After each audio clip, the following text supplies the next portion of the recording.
the only thing that saved conservatives from the righteous judgment of history. You know, having gone to war against liberals and Bill Clinton in the 90s, having whipped up anti-government friends. Remember, all this has happened before. Mm-hmm. Anybody who lived through the 90s has seen this whole fucking play before. Mm-hmm. The crazies whipped up by hate radio, the crazies whipped up by TV, a bunch of demagogic politicians standing on top screaming, destroy the government, and then somebody lights off a bomb. And they go, oh, well, we went too far.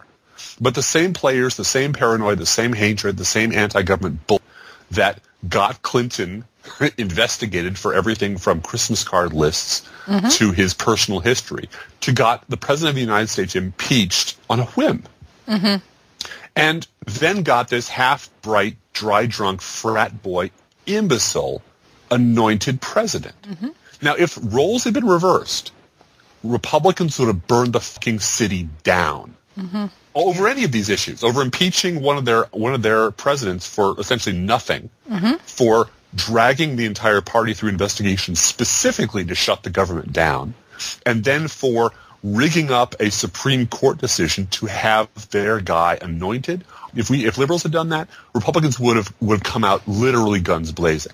Mm-hmm. So, Bush gets into office. What does he do? Tax cut, tax cut, tax cut. Has to ram through the last tax cut, the big one that's wrecked the economy, with 50 votes plus Dick Cheney. Right. You know, ram this terribly bad tax cut through on purely partisan lines to get rid of the surplus. Remember? Bill Clinton left us a surplus. And this imbecile was well on his way to becoming, you know, a one-term laughingstock when 9/11 happened.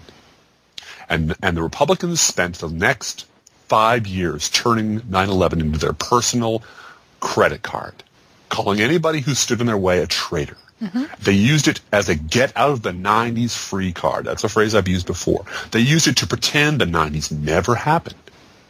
And meanwhile, so we're not allowed to talk about what they did during the Clinton administration. Well, and the Tea Party is the same way. The Tea Party is their get-out-of-Bush free card. Which is exactly. It's not about George Bush. It's about freedom, and I'm in the Tea Party now. So we don't have to mention the Republican Party anymore. No, every few years they as I've said before, also the people, they have, instead of brains, they have that crap that they use for the Etch-a-Sketch. Yeah. And every few years they just shake their little flip brains, it around upside down, and they're rebranded, and there you go. And we're saying they're slack-jawed, going, how could you be this fucking stupid? Mm-hmm. And the answer is because it saves their soul. Yeah. Because they never have to account for the horrible decisions they've made. Because for every politician that you might think is inexcusably evil, and I think Eric Cantor is one of those people, for example.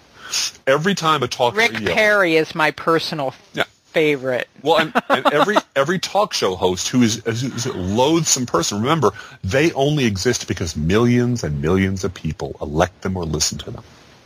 Voluntarily. This is an entire subspecies of our democracy who has voluntarily lobotomized themselves and have voluntarily walked themselves into mental, emotional, and religious slavery to terrible people. Yeah, I was going to say, in the name of Jesus, they're enslaving themselves. They're voting against their own interests in the name of Jesus constantly. And they fight like hell against anyone who tells them any different. Yeah. So that is who they are. There isn't any. There's no way you're ever going to shake me loose from that opinion, because it's the opinion based on direct observation of facts of American history over the last 30 years. Period. There's no other way to look at American history other than that. So at the end of that 30-year period, my question for our listener, and I'm quite sincere about this, is what do you want to do? What's your solution? If you have a magic set of words I can use when talking to conservatives will make them stop behaving like rat fucking bastards that they are when they go to the polls or when they listen to Rush Limbaugh, make them hang up on him, stop listening to him, stop voting against their interests and mine, I'm all for it. But I don't know what they are. Yeah. And the last time this country was this polarized, it took union bayonets to settle the issue. And that scares the shit out of me. But pretending it's not happening, pretending that if we just clap and wish it away, it'll go away, that doesn't work.